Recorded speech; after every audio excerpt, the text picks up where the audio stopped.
nous allons poursuivre par une proposition intitulée pour la mise en œuvre, enfin qui s'adresse à la mise en œuvre d'une carte multiservice pour les universités européennes.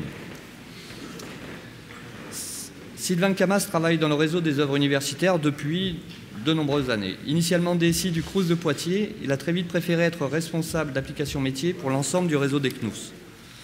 Il a ainsi pris la responsabilité du département des systèmes d'information du CNUS, lié au métier de la vente, de l'encaissement et de la monétique.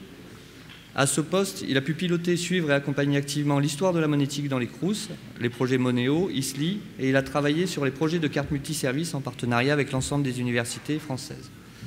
Geoffroy Vibrac est ingénieur, il développe des applications plutôt back-end et plutôt Java, même si parfois il s'aventure vers le front, le mobile ou l'IoT. Au CNUS, il aime faire des API pour que les applications dialoguent. Le projet de carte multiservice pour les universités européennes est une nouvelle étape de cette belle aventure qu'ils vont nous présenter aujourd'hui. Sylvain. Merci Olivier, bonjour. Et donc parlons maintenant donc, de ce projet de carte multiservice pour les universités européennes. L'objectif du projet européen n'est pas de créer un statut de l'étudiant européen, il est de le propager.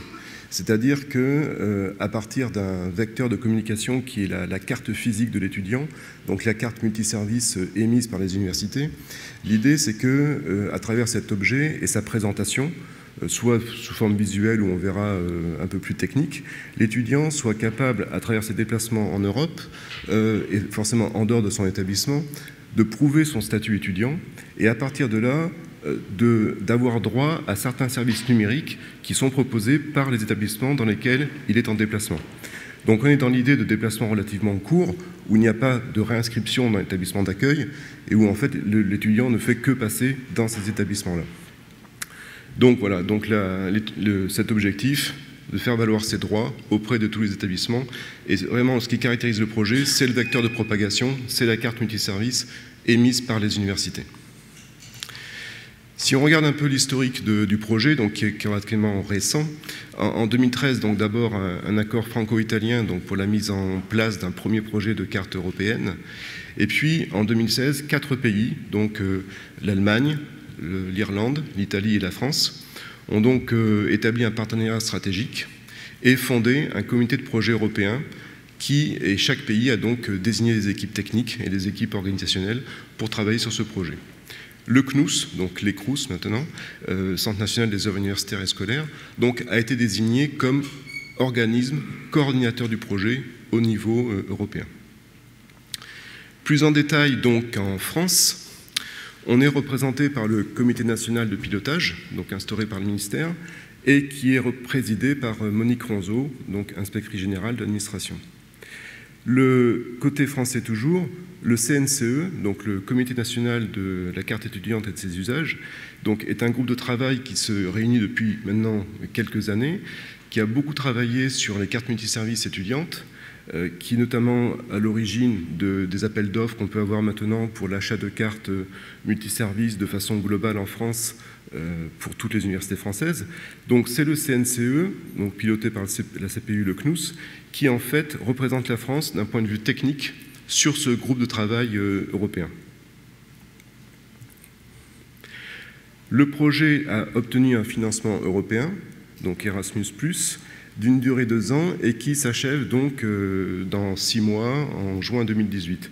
À cette occasion, à Paris, il y aura donc une conférence qui aura pour objectif que l'on puisse présenter tous les cas d'études, cas d'usage opérationnels par rapport à ce projet de carte européenne. Et ces cas d'usage, on va pouvoir vous les présenter dans cette présentation tout à l'heure. Alors, un point important dans le projet, c'est déjà d'avoir une reconnaissance visuelle des cartes. C'est-à-dire que, pour l'instant, dans les cartes multiservices, chacun a son logo, et il faut apporter un élément qui prouve de façon visuelle et qui donne une confiance à la carte qu'on regarde, et qui prouve son appartenance au projet européen. Donc, les groupes de travail européens ont établi, entre eux, et par vote, un hologramme dont le schéma est présenté sur le transparent. Et cet hologramme, en fait, sera apposé sur toutes les cartes du projet européen. Donc, sa taille réelle est donc indiquée, puisqu'il est important de noter que forcément ça va impacter tous les BAT des cartes qui sont déjà en circulation. Et un point technique aussi qui a son importance, c'est que sa technique d'impression, qu'on appelle en fait dorure à chaud, en fait interdit de poser cet hologramme sur des imprimantes qu'on peut déjà trouver dans les universités en ce moment. C'est une technique d'impression qui ne peut se faire qu'en usine et qui sera faite par les fournisseurs de cartes. Donc dans les BAT, quand on commandera les cartes, on choisira à ce moment-là de dire si on veut l'hologramme ou pas. Et quelque part, ça augmente le niveau de confiance qu'on peut avoir dans ces cartes-là, dans le fait que l'hologramme est posé sur la carte, parce qu'on sait que ce sera fait sur un processus de commande qui sera sécurisé. Donc ça, c'est un élément important. Et donc, on pourra vous montrer des cartes qui ont déjà cet hologramme, donc on pourra vous le montrer.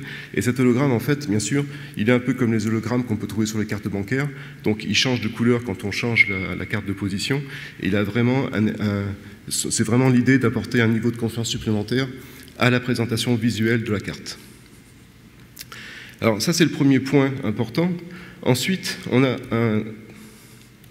un deuxième point qui est technique et qui est aussi très important, c'est que pour ce projet, on a besoin d'identifiants. On a besoin d'identifier de façon unique les étudiants donc, au niveau européen. Donc on a besoin de créer un European Student Identifier, ESI, et on a besoin d'un numéro unique de la carte, donc un European Student Card Number. Donc ce qu'on va vous présenter maintenant, c'est comment on établit ces deux identifiants dont on a besoin pour le projet. Le premier identifiant, donc le numéro européen d'étudiant, on est parti donc avec les groupes de travail, bien sûr, sur l'idée qu'il fallait surtout pas réinventer un nouvel identifiant, mais s'appuyer sur les identifiants qui existent au sein de chacun des pays. Donc en France, l'INE, ou toutes ces améliorations qui sont en cours. Et l'idée pour chacun des pays est simplement de préfixer donc, cet identifiant unique national par des éléments qui vont faire qu'il va devenir unique au niveau européen. Donc on a trois éléments de préfixage. Le premier, le pays, donc suivant une norme ISO 3166, avec, donc sans surprise, FR pour la France ou DE pour l'Allemagne. Donc le code pays sera obligatoire dans ce préfixage. Par contre, le deuxième élément, le code région, donc qui s'appuie sur une nomenclature des unités territoriales et statistiques, est un élément qui a été demandé particulièrement par nos partenaires allemands par rapport au Länder, mais qui ne sera pas forcément obligatoire dans la constitution du code de l'étudiant. En troisième position, un élément très important dans ce projet, c'est le code PIC, donc le participation identification au code. Donc ce code qui peut être attribué à tout établissement de l'enseignement supérieur ou même à toute métropole ou tout organisme qui participe à un projet financé dans le cadre d'Erasmus, établit une identification unique de l'établissement. Donc, par exemple, dans le cas d'un étudiant de l'Université de Poitiers en France, son code ESI serait du type FR pour la France, donc sans code NUTS pour la France. Ensuite, le code véritable PIC de l'Université de Poitiers, suivi du code INE, ici imaginaire, d'un étudiant. Donc voilà en fait le code, le premier identifiant dont on a besoin et comment on le construit dans le cadre de ce projet européen. Je vais donc maintenant laisser la parole à mon collègue Geoffroy qui va vous présenter comment on construit le code unique dont on a besoin sur les cartes. Merci. Donc sur les cartes, on va stocker un ESN, un European Student Card Number. Donc ce numéro est bien unique pour toute nouvelle carte, et il a pour but de permettre de retrouver le porteur de la carte et de connaître son statut, notamment. Donc ce numéro unique, il y avait plusieurs façons de le générer. Déjà, on ne voulait pas qu'il soit, enfin les groupes de travail qui ont fait des préconisations ne voulaient pas qu'il soit élaboré à partir des données personnelles de l'étudiant. On aurait pu imaginer un hachage de l'adresse mail, par exemple, ou des choses comme ça, mais ça a été abandonné, puisque l'idée, c'est de pouvoir aussi générer ce numéro en amont, peut-être dans l'usine qui va imprimer les cartes, et donc on ne connaît pas encore à quel étudiant on va la donner. Autre solution qu'on aurait pu faire, c'est utiliser l'UID, le numéro unique physique de la carte, mais là encore, c'est pas possible, parce que le projet de carte européenne est compatible avec des établissements qui auraient juste des cartes en plastique, sans puce. Donc ça a été abandonné. Et puis encore une autre solution qui est aussi assez pratique, ça aurait été d'avoir un service web. On l'interroge, il donne un numéro séquentiel et on l'utilise et on est sûr de l'unicité. Mais la distribution des cartes au moment de la rentrée, puis ensuite, par la suite, est un moment assez crucial et les partenaires n'ont pas voulu risquer d'interrompre ce processus par un problème réseau ou un problème d'accès de la plateforme. Donc enfin, avec ces considérations, la seule solution, c'est de faire une génération locale. Et pour ça, il a été décidé d'utiliser l'algorithme qui est décrit dans la RFC 4122.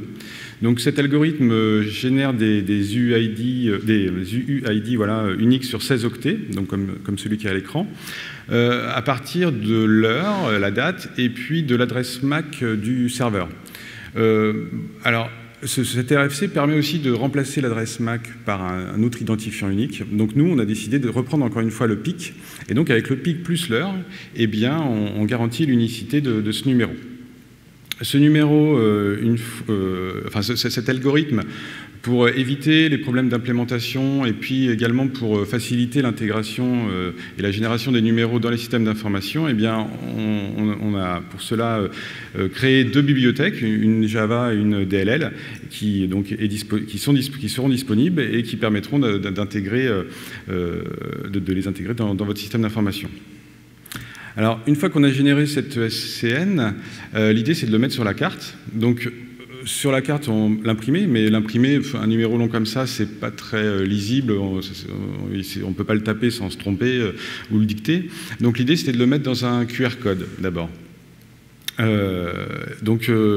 puis tant qu'à le mettre dans un QR code, on l'a mis également dans une URL. Donc on verra dans le premier cas d'usage à quoi ça sert. Donc on a fait pas mal de tests sur la lecture de ce QR code. Donc il faut vraiment qu'au niveau de la correction, ça soit M. Plus, c'est trop dense et du coup sur une petite surface, c'est pas lisible. Et puis moins, il n'y a pas assez de correction d'erreur. Puis enfin la taille minimum, c'est de 15 sur 15. Donc si on ajoute ça aussi à l'hologramme, il faut bien le considérer dans son futur BAT. Donc la deuxième solution, le SCN peut être aussi écrit sur la mémoire de la carte, mais là je rends la parole à Sylvain qui va vous en parler. Donc effectivement, cet ESN, maintenant comment on sait comment il est constitué, donc on a vu qu'on pouvait effectivement le stocker en tant que QR code, et ça c'est important sur des cartes qui effectivement n'ont pas la technologie requise pour qu'on puisse les stocker dans leur mémoire, mais on a aussi d'autre part après des cas d'usage où on ne passera pas par le QR code pour lire l'information et on ira la chercher dans la mémoire de la carte. Donc là, ce qui a été défini par les différents groupes de travail au niveau européen, c'est que la lecture de cette information sur la carte devrait être libre. C'est-à-dire, contrairement à ce que nous on a fait, par exemple dans les CRUS pour Easily, mais parce que le cas d'usage est différent, on est dans du paiement, sur Easily, on est passé par la nécessité, l'obligation d'avoir un SAM, donc un Secure Access Module, donc un élément électronique de la taille d'une SIM de téléphone. Donc on est passé par l'obligation d'avoir ce SAM pour être capable de lire l'information Easily et de faire du paiement. Là en fait l'idée est différente, il faut que l'accès donc à cette information ESN dans la carte soit libre et que tout le monde puisse y accéder. Donc ça c'est quelque chose qui est très important. Et ce qui a été décidé de ce qu'on a stocké dans cette carte, dans cette zone mémoire, c'est l'ESN de la carte, mais aussi le PIC de l'établissement, parce qu'on verra dans les cas d'usage qu'on est souvent obligé de remonter au propriétaire de la carte pour lui demander certaines autorisations ou pour en tout cas faire des échanges informatisés avec lui. Donc cet ESCN en fait sera stocké dans un format de données qui sera standardisé, donc avec un numéro d'application reconnu, et qui sera dans une zone dont le nom est la Data European University Info, donc la DUI Info, qui donc sera le nom de cette zone de mémoire qui stockera à la fois le PIC et le SN de la carte. Donc, à partir de là, si on résume, point de vue graphique, les impacts qu'on va avoir donc au niveau des cartes multiservices qu'on a déjà actuellement, eh bien, on a deux éléments nouveaux de taille à peu près identique, l'hologramme et le QR code, qu'il va falloir donc placer au niveau des cartes. Donc, ce qu'on préconise, c'est que l'hologramme soit placé au recto, et puis le QR code, lui, pouvant, suivant les cas, être au recto de la carte ou au verso de la carte. Donc, deux éléments importants dans les BAT des nouvelles cartes pour les établissements qui veulent rentrer dans ce projet de carte européenne. Alors, on commence à avoir maintenant un peu tous les éléments du puzzle qui vont nous permettre de vous présenter les cas d'usage, mais il manque encore une pièce importante et une pièce centrale, c'est qu'il faut qu'on soit capable d'échanger entre universités par rapport à des cartes qui sont en déplacement. Et donc cet élément central, c'est une plateforme logicielle appelée ESCR, European Student Card Router, dont les objectifs sont d'enregistrer toutes les correspondances ESCN, donc numéro de carte, et ESI, donc numéro d'étudiant, et d'enrichir cette correspondance par des éléments qui sont notamment la date de fin de statut de l'étudiant, puisque un des cas d'usage qu'on va présenter, c'est d'être capable à distance, que l'étudiant soit capable de prouver que son statut est actif, et puis d'autres informations qui sont nom, prénom, courriel, ou l'academic level, le niveau d'études au sens européen.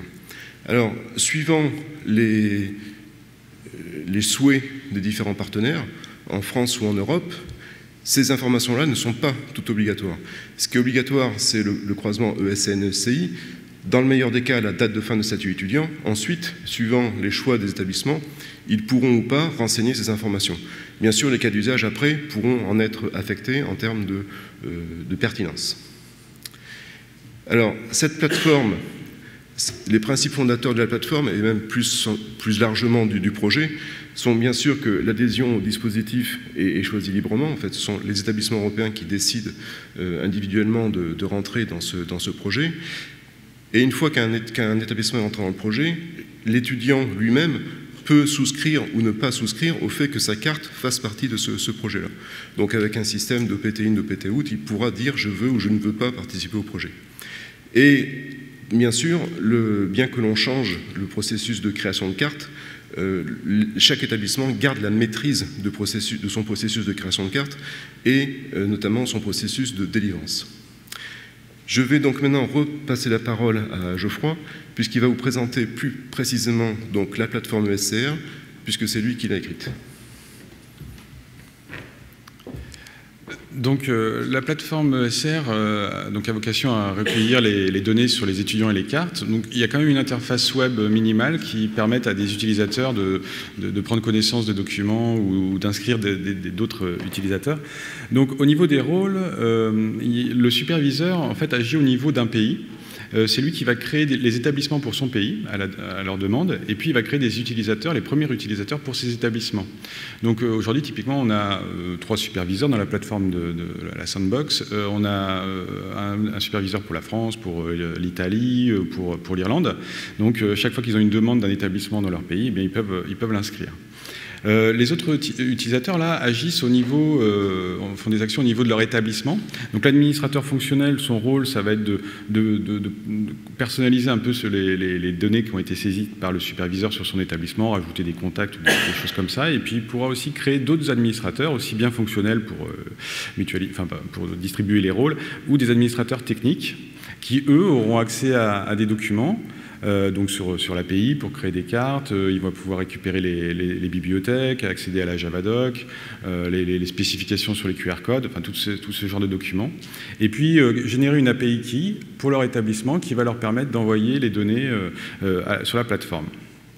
Si je répète un peu ça dans un formalisme différent, donc pour qu'un établissement rentre dans le système, il va d'abord y avoir une transmission d'un document plutôt administratif au superviseur.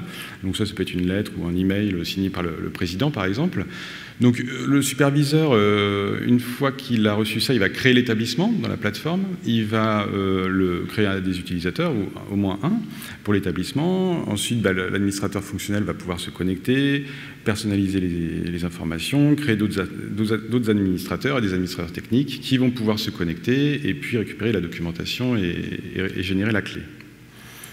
Donc au niveau de l'API, puisque c'est donc par là que passeront les établissements pour envoyer des données, donc il a été décidé de faire une API REST, donc protégée par clé, ça on l'a déjà vu, et donc in fine cette API devra être appelée par les systèmes de gestion de cartes des établissements. Donc, enfin, sans parler de tous les différents endpoints, il y a, voilà, pour comprendre, ben, on fait un post sur Student, on envoie au moins le SI et puis sa date de fin de scolarité, et puis on va créer un étudiant, et puis on va ensuite faire un post sur Cards pour rajouter au moins une carte à l'étudiant. Et puis s'il a d'autres cartes dans sa scolarité, on pourra refaire des posts pour rajouter des cartes. Donc, si je récapitule en fait toutes les actions que l'établissement devra faire pour entrer dans le projet de carte européenne. Donc, on l'a déjà vu, mais il faut penser à imprimer un hologramme. Alors, c'est pas lui qui va le faire, mais il faudra qu'il modifie son BAT et qu'il commande des cartes avec l'hologramme. Il va falloir également qu'il intègre les bibliothèques de génération de l'ESN dans son SGC. Il devra aussi générer, une fois l'ESN, générer le QR code et l'imprimer sur la carte.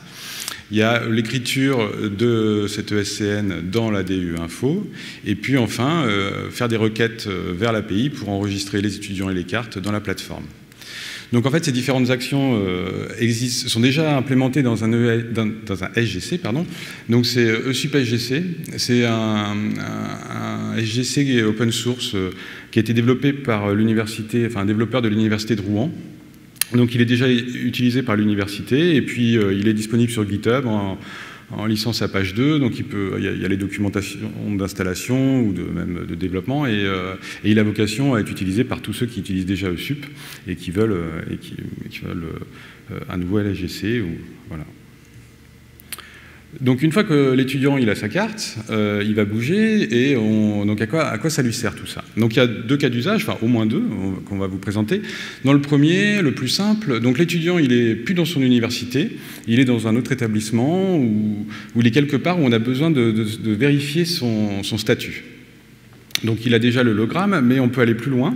On a la plateforme et en fait, on va pouvoir, avec le SCN qui est soit sur le QR code, soit sur la carte, eh bien, aller vérifier sur la plateforme qu'il est bien étudiant.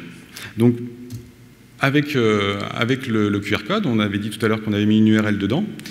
Eh bien, l'idée, c'est que si on ouvre cette URL avec un navigateur, on va accéder à une page sans authentification, donc n'importe qui pourra y accéder, où il n'y a pas beaucoup de données personnelles puisqu'il n'y a pas d'authentification, mais qui atteste qu'il est bien étudiant. Voilà. Alors là, par exemple, jusqu'au 1er décembre 2008, il est étudiant. L'idée aussi, c'est de pouvoir accéder à ces données dans une forme plus analysable, avec un système de fichiers plus analysable. Donc en fait, si jamais ces données doivent être récupérées par un logiciel qui veut les présenter différemment, on peut aussi y accéder par JSON, par un fichier JSON. Le deuxième cas d'usage est plus complexe, et Sylvain va vous le présenter, c'est pour rajouter des applications une fois que l'étudiant est dans un autre établissement. Donc juste sur le cas d'usage précédent, il a été testé et il fonctionne donc toujours dans le cadre de notre travail coopératif avec ESUP SGC, où donc on a pu le mettre en œuvre. Donc effectivement, un second cas d'usage qui là est différent et qui correspond aussi à la convergence de deux éléments, une convergence technique, donc de nouvelles fonctionnalités qui peuvent exister sur les cartes à puce, et puis l'autre élément, c'est effectivement ce qu'on vous a présenté, tout ce qu'on a pu rajouter sur les cartes européennes qui vont permettre la mise en place de ce cas d'usage. L'idée générale, c'est qu'un étudiant n'est donc plus dans son établissement, il est distant de son établissement, donc plusieurs centaines de kilomètres. Il est dans un établissement où on a pu précédemment donc vérifier son statut étudiant, et il souhaite pouvoir utiliser un service numérique de l'établissement où il est en déplacement. Et donc l'idée, c'est que sans que le propriétaire de la carte et à diffuser un secret quelconque de protection de sa carte, qui forcément ne doit pas être diffusé. L'idée, c'est de voir comment on va pouvoir rajouter ce service numérique sur la carte de l'étudiant qui est donc en déplacement. Donc le premier élément, c'est un élément technique qui, par rapport aux cartes qu'on utilise en France, donc principalement des cartes NXP, Desfire EV1, mais cet élément technique, en fait, il existe dans toutes les autres technologies de cartes, bien sûr dans les Java cards, mais aussi dans d'autres familles de cartes. Et cet élément technique, en fait, il s'appelle la délégation de gestion des applications. Donc, c'est bien l'idée que, quelque part, on va déléguer le droit de rajouter des applications à quelqu'un qui n'est pas le propriétaire de la carte. Il faut bien sûr encadrer cela de certaines précautions. Et techniquement, ça se résume à ce que le propriétaire de la carte, au moment où il crée la carte, il doit donc rajouter sur la carte un ensemble de clés diversifiées par des éléments propriétaires de la carte, mais il doit rajouter un ensemble de clés qui seront ensuite utilisées lors des échanges avec l'établissement qui est demandeur de rajouter une application. Ces éléments qu'on doit rajouter sur la carte par le propriétaire sont au nombre de 3, donc 3 clés, qui sont celles-ci. Donc une première clé, donc, qui s'appelle PICDAM Authentification Key, qui quelque part, quand on fera les échanges, permettra d'assurer l'authentification mutuelle entre le propriétaire de la carte et la carte. Donc elles sont distantes de plusieurs centaines de kilomètres, et à un moment donné, la carte va demander à son propriétaire « donne-moi l'autorisation de rajouter une application ». Et le propriétaire de la carte doit être certain que celui qui lui fait la demande est bien une carte qui lui appartient. Et de la même façon, quand le propriétaire rendra l'information, la carte doit s'assurer que celui qui lui donne l'autorisation est bien son propriétaire et pas quelqu'un d'autre. Donc ça, c'est une première clé. La deuxième clé, c'est une clé qui va être utilisée par le propriétaire de la carte pour calculer un token ou un certificat qui contient l'information utilisée par le destinataire pour être capable de rajouter l'application sur la carte. Et la troisième clé, en fait, est une clé qui permet de chiffrer donc, tous les éléments de communication entre ces deux éléments pour qu'ils ne soient pas interceptés. Si on résume ça donc, sur un schéma, on peut avoir cette présentation de cas d'usage. Donc, en haut, on a d'abord un établissement émetteur. Donc, on peut partir, par exemple, de l'exemple d'une université, donc admettons l'université de Berlin, en Allemagne, et un de ces étudiants va arriver dans l'établissement B, admettons l'université de Poitiers en France, et quand il y sera, il demandera à rajouter un service de l'établissement B sur sa carte. Donc, au niveau de l'émission de la carte, donc Berlin, l'université de Berlin, va faire 2 opérations. La première, classiquement, elle va donc inscrire sa clé maîtresse sur la carte, donc, qui est propriétaire et qu'elle ne diffusera jamais. Elle inscrit des applications qui lui sont propres, son contrôle d'accès, son porte-monnaie électronique, son transport, par exemple. Et on a vu que dans le cadre du projet européen, elle devait rajouter donc des informations concernant la DU Info, donc avec le PIC de son établissement et le numéro de carte, comme on l'a vu précédemment, et rajouter donc un 4e élément, qui sont ces fameuses 3 clés de délégation de management d'application qui vont être apposées sur la carte. Donc ça, c'est la première opération qu'elle fait. Et la deuxième opération qu'elle fait, c'est bien sûr, c'est qu'elle va alimenter la plateforme ESCR du croisement de données de l'ESN de la carte et de l'European Student Identifier pour dire à quel étudiant elle a donné cette carte-là. Le deuxième point, c'est que l'étudiant, donc maintenant, est en déplacement donc dans un établissement qui est distant, admettons que l'université de Poitiers, et il fait la demande de rajout d'un service numérique. Alors, ce service numérique, ça peut être, parce qu'on connaît bien, le service Easly, par exemple. Donc l'étudiant est en déplacement une semaine sur Poitiers et il est intéressé par pouvoir aller manger au restaurant universitaire. Donc comment rajouter Easly sur sa carte? Mais on peut bien sûr penser que ça peut être aussi du contrôle d'accès ou tout autre service numérique disponible dans cette université-là. Donc, ce que va faire l'université de Poitiers, on a vu que la lecture de la DU Info était libre, donc elle n'est peut-être pas protégée par aucun processus physique ou de secret. Donc, elle lit cette information-là. D'autre part, elle a accès à des informations qui caractérisent l'application Easly, c'est-à-dire son identification, identification d'application, la taille mémoire nécessaire pour Easly et d'autres caractéristiques de l'application Easly. Donc à partir de toutes ces informations, et notamment du PIC de l'établissement qu'elle a pu lire dans la Data European Information, elle peut, via la plateforme ESCR, dire à la plateforme communique avec l'établissement propriétaire de cette carte, qui est donc l'établissement de Berlin, envoie-lui des informations comme quoi je possède bien cette carte-là et je peux lui prouver, parce que j'ai des informations ici qui vont lui prouver que j'ai bien cette carte-là en ma possession, et demande-lui de rajouter l'application, de me donner des éléments qui vont me permettre de rajouter l'application Easly sur la carte. Donc ces informations sont transmises à l'émetteur de la carte, qui lui, bien sûr, la décision lui appartient, il peut décidé que de toute façon, il ne veut pas ajouter cette application sur cette carte-là. Donc déjà, il y a un oui-non politique qui peut être fait. Mais si ça passe ce cap-là, eh bien sûr, il va pouvoir calculer un certificat, un token, des informations qui, par redescente d'informations via la plateforme ESCR jusqu'à l'établissement donc Poitiers, vont permettre à Poitiers d'exécuter des instructions qui vont rajouter l'application Easly sur la carte de l'étudiant. À partir de là, on rentre dans le cycle où on envoie un mail à l'étudiant, il active son compte et il peut bénéficier du service. Donc ça, ce cas d'étude n'est pas encore développé. On sait que tout est réalisable. On a quand même avancé techniquement sur la plupart des points, mais on n'est pas allé jusqu'au bout de la manœuvre.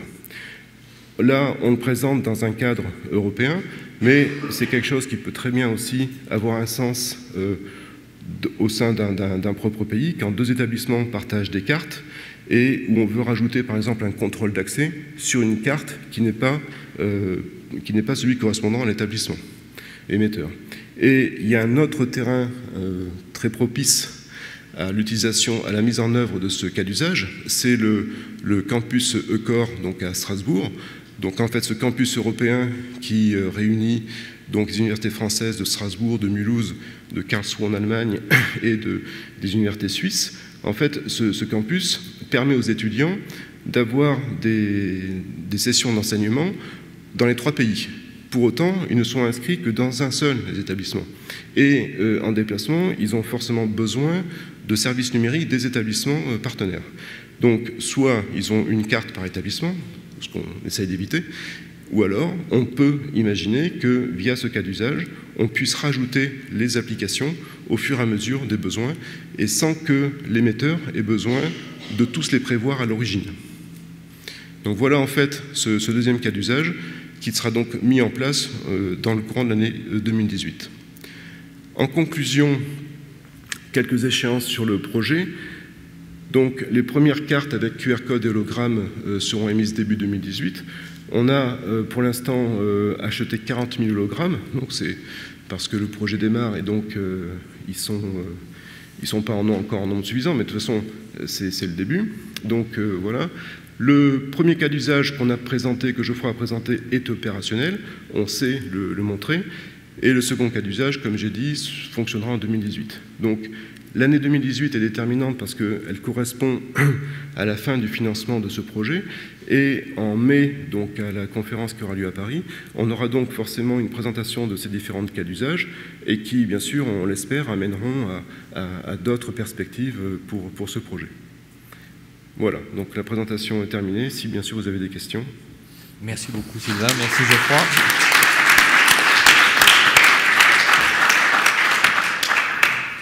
Des questions dans la salle. Bon, moi j'ai une toute petite question.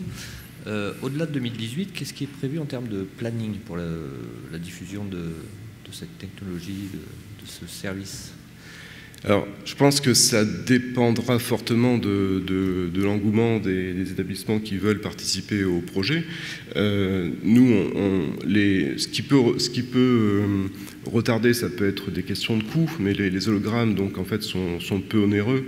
Un hologramme, c'est entre 6 et 8 centimes, donc au niveau de la carte, c'est pas ça qui change fondamentalement les choses. Il faut revoir les BAT, il faut revoir certaines choses. Donc, la mise en œuvre, on ne l'a pas réellement en tête. Ça sera un peu le terrain qui décidera. Une question dans la salle, devant. Édouard. Oui, bonjour, Édouard Garardi, DSI de l'Université de Besançon-Franche-Comté. J'ai sans doute pas bien compris quelque chose dans le mécanisme, puisque vous avez dit que l'étudiant peut s'opposer à avoir la carte européenne. Donc comment dans les services de scolarité on peut s'organiser si on ne sait pas par avance combien de cartes européennes on va émettre? En fait, l'opposition, elle n'aura pas lieu effectivement sur le fait qu'on pose l'hologramme ou pas, puisque ça sera fait en usine pour toutes les cartes, mais ça peut être sur le fait que vous ne poussez pas l'information dans la plateforme européenne. C'est-à-dire qu'en fait, vous aurez un choix de dire, bon, ben, par rapport à votre système de gestion de cartes, Et par rapport à donc, vos décisions, de dire, bon, ben, je ne souhaite pas pousser cette information dans la plateforme européenne. À partir de là, le processus ne marche pas. Merci. Une question au fond. Bonjour, Jean-Marc Fiton, IUT de Bayonne Pays Basque. J'ai une question par rapport au numéro, au code ESCN. Si j'ai bien compris, donc il va être stocké dans une des zones mémoire de la carte. Donc un lecteur basique sans contact ne va pas le récupérer. Aujourd'hui, par exemple, nous on a des vieux lecteurs qui récupèrent le code PUPI, enfin qu'on appelle code PUPI des cartes ISLI. Ça sera toujours le cas. C'est ce code généré à la fabrication qui va continuer de remonter, non pas ce code ESCN. Alors c'est un nouveau code qu'il faut lire effectivement, qui ne demande donc aucun processus de sécurité. Et par contre, il faut accéder à l'intérieur de la mémoire. Donc c'est un lecteur, mais c'est vraiment des lecteurs d'entrée de gamme, je dirais. Donc des lecteurs qui correspondent à un standard qu'on appelle PCSC, qui suffiront pour aller lire l'information à l'intérieur de la carte. D'accord. Merci. Une question devant. Bonjour, Éric Collery, DSI de Télécom École de Management et Télécom Sud Paris. Alors moi j'ai une question très pratique en fait. Tout le monde veut apparaître sur le visuel de la carte. Est-ce que vous avez déjà réalisé à partir de cartes existantes des maquettes, sachant qu'on a souvent le visuel de l'établissement, le visuel de la commu, on participe à des consortiums, je pense à l'UNPIDF pour les établissements franciliens, on a parfois encore des codes barres pour l'accès à la médiathèque, il faut rajouter un hologramme, un QR code, ça commence à faire beaucoup quoi. Oui, alors les tailles sont, on a fait en sorte que l'hologramme ne prenne pas une taille trop importante, le QR code, excusez-moi, ne prenne pas une taille trop importante. Après, effectivement, il faut trouver de la place, c'est sûr, mais on peut aussi imaginer, et je pense que certains y ont pensé, notamment SUPGC, que finalement le QR code européen peut aussi remplacer des QR codes existants. C'est-à-dire qu'en fait, si on a plusieurs QR codes sur la carte, qui finalement adresse la même carte et le même étudiant derrière, on peut avoir une réflexion sur dire faisons en sorte qu'il n'y en ait qu'un seul et pourquoi pas le QR code européen. Merci. Une autre question en salle? Frédéric Auger, Télécom Paris Tech. D'un point de vue technologique, sans contact, les nouvelles cartes devront être forcément des Sphere V2 pour pouvoir la délégation d'application? Pour le cas d'étude 2, oui. Pour le premier cas d'usage, non, mais pour le deuxième, effectivement, ce n'est que cette technologie de carte dans le monde NXP. Après, dans d'autres mondes, ça existe aussi. Tout à fait.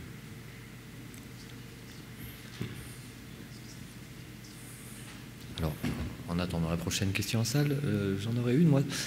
On se rend compte que le ESCR a un rôle quand même un peu critique et crucial sur le dispositif. Qu'est-ce qui était prévu pour sécuriser un peu et pour faire un lien avec la proposition précédente, d'assurer une très haute disponibilité de ce service?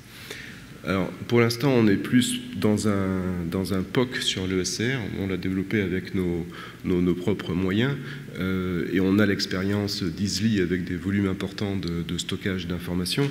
Donc, on est bien conscient qu'à un moment donné, si on passe à l'échelle européenne, il faudra sortir du mode maquette et passer sur un mode plus industriel. Et là, toutes les possibilités sont ouvertes. On a quand même quelques réponses. Au niveau de l'interface web, donc aujourd'hui c'est une authentification classique login mot de passe, mais l'idée c'est quand même d'implémenter la Fédération d'identité européenne, donc, dont le nom m'échappe, mais enfin, c'est comme Chibolette, mais au niveau de l'Europe. Donc là il y aura une sécurité accrue à ce niveau-là, et puis ça, pas la nécessité de recréer des comptes pour les gens qui auront déjà des comptes dans la fédération. Et puis au niveau de l'API, en fait, donc l'idée c'est vraiment de passer par un système de proxy d'API, enfin sans rentrer dans la technique, mais qui est redondant, qui se base sur un cluster de base Cassandra, et puis avec du monitoring intégré. Donc c'est pas encore, effectivement sur la plateforme de Sandbox, il y a une instance de ce proxy, donc c'est pas très sécurisé, mais l'idée c'est qu'il soit, et on puisse l'étendre. Merci beaucoup. Une question en salle? Oui, Frédéric. Donc l'identifiant européen sera lisible par tous, donc ça a été par définition. Mais est-ce que ça pose pas quand même quelques petits problèmes de tracking de l'utilisateur? Parce que sachant que la donnée étant lisible, on pourrait dire que n'importe qui peut traquer, savoir que l'utilisateur est passé par tel endroit. Alors, parce qu'une règle bonne pratique habituelle sur les cartes, c'est d'activer les numéros de série aléatoires, de faire en sorte que rien soit lisible, pour justement éviter ce genre de problème. Est-ce que c'est quelque chose qui est entré en compte dans votre réflexion? Alors, on l'a pris en compte dans la réflexion, mais c'est certain que le fait que justement on puisse programmer les cartes pour que leur numéro de série soit aléatoire, nous a donc poussé à ne pas choisir ce mode d'authentification des cartes, parce qu'on ne peut pas s'appuyer sur quelque chose qui quelque part est peut-être modifié de façon aléatoire.